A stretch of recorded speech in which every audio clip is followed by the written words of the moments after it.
જય શ્રી કૃષ્ણ, જય દ્વારકાધીશ મિત્રો. આજે આપણે અધ્યાય 17નો 28મો શ્લોક સમજીશું. અશ્રદ્ધ્યાહૃતમ દત્તમ તપસ્તપતમ કૃતમ ચયત અસદિત્યુચ્યતે પાર્થન ચ તત્પ્રેય નો ઇહ.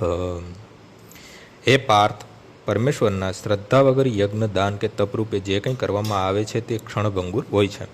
તે અસત કહેવાય છે. આ અસત આ તેમ જ આગામી જન્મ બંનેમાં વ્યર્થ જાય છે.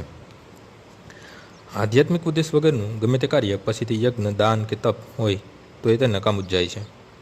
તેથી આ શ્લોકમાં આવા કાર્યને અત્યંત ખરાબ કહેવામાં આવે છે. દરેક કાર્ય કૃષ્ણ ભગવાન કૃષ્ણના પ્રત્યર્થ રહી પ્રભુ પ્રત્યર્થ કરવું જોઈએ.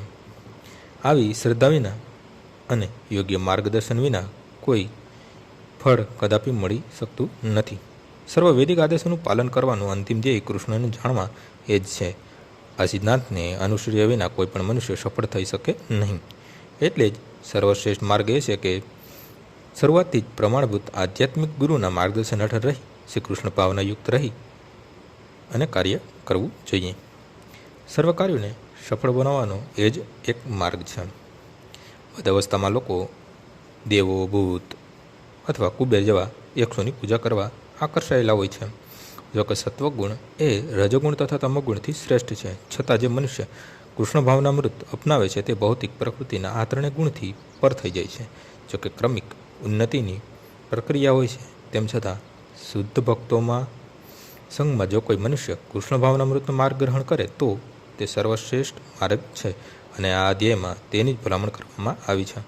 આ પ્રમાણે સફળ થવા માટે મનુષ્ય સર્વપ્રથમ યોગ્ય ગુરુ પ્રાપ્ત કરવા જોઈએ અને તેમના માર્ગદર્શન હેઠળ રહી તાલીમ લેવી જોઈએ.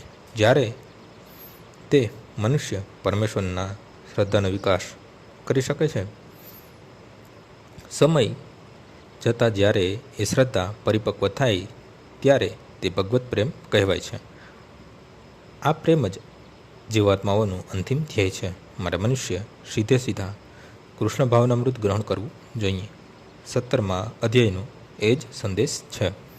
આમ શ્રીમદ ભગવદ્ ગીતાના અધ્યાય 17 શ્રદ્ધાના વિભાગનો અહીં પૂર્ણ થાય છે.